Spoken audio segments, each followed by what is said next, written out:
Hello and welcome everyone to a new video on your channel, Mr. Tech Tips. Before watching the video, don't forget to subscribe to our channel and don't forget also to like this video.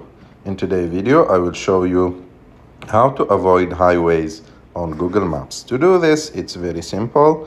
You have just to open the app of Google Maps. And after that, go and click on your picture on the top right of the screen.